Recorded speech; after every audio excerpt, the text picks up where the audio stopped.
Thank you for joining Sports Development Series. We yours truly, Boma Ekiora.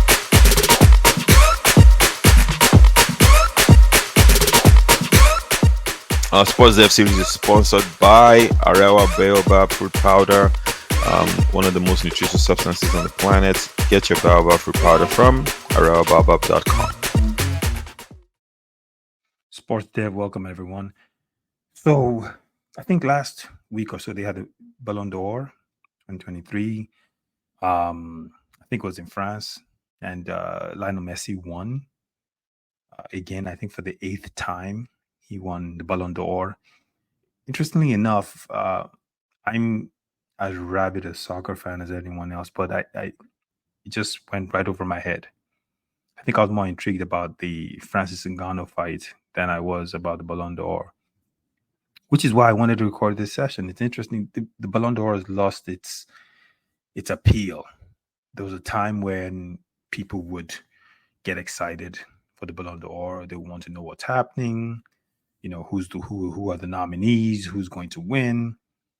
It just didn't do it this time. You know, did it have something to do with the fact that, you know, over the last decade, majority of the winners have been either Lionel Messi, Cristiano Ronaldo, you know, or was it something else? I don't know. So with that, you know, further break it down, it just seems because of that lack of parity, it's lost that special feel. I remember when George Weah won it.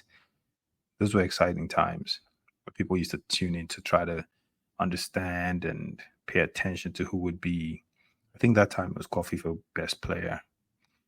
But anyway, to kind of look at it from that standpoint, you have to ask yourself, you know, what is the Ballon d'Or?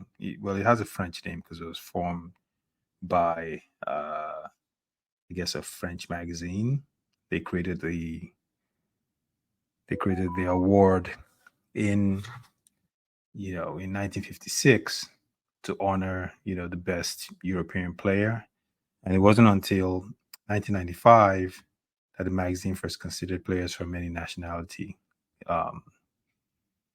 And it's kind of gone on from that point of view. And it seems the way it works is you have journalists from the top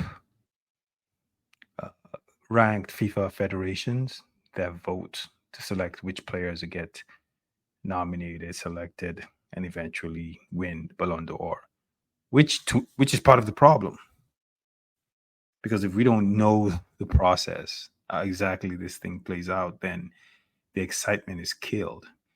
You know, most people have their opinion about, I'll use boxing as an example. Boxing matches, they have an opinion about who won a fight, who didn't win a fight, but they know that judges vote, they know who the judges are. And agree or disagree, we know what the process is. For Ballon d'Or, I don't know. He kind of tells you, well, journalists from certain nationalities on the higher ranked teams from FIFA get to vote and select which players are nominated. But at the end of the day, what does that mean?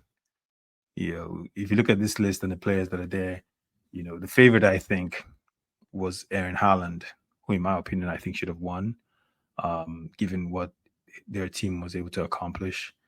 But when you look at the list and you see the players on that list, you have to wonder how, you know, for the men, that is, a lot of these guys are really good players, you know, the likes of Julian Alvarez, you know, I saw Jamal Musiala from Bayern Munich.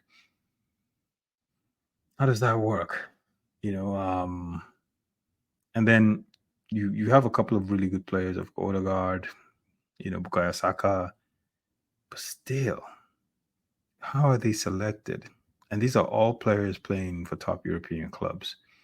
So if the top journalists from the higher ranked FIFA teams select players, by default, they'll select players that only play in Europe. I don't know. It's just food for thought. But I think the way it works and the fact that you kind of recycle winners, I understand that Lionel Messi won the World Cup, which is maybe why they gave it to him. But still, you know, I've had this conversation with so many people, and The thought process is maybe Aaron Haaland was a better candidate to win it. You know, his team did do the treble. I don't know. We'll see. Well, that's all I have. Thanks for joining me. If you haven't, subscribe to us. And that's it. Talk to you later. Bye.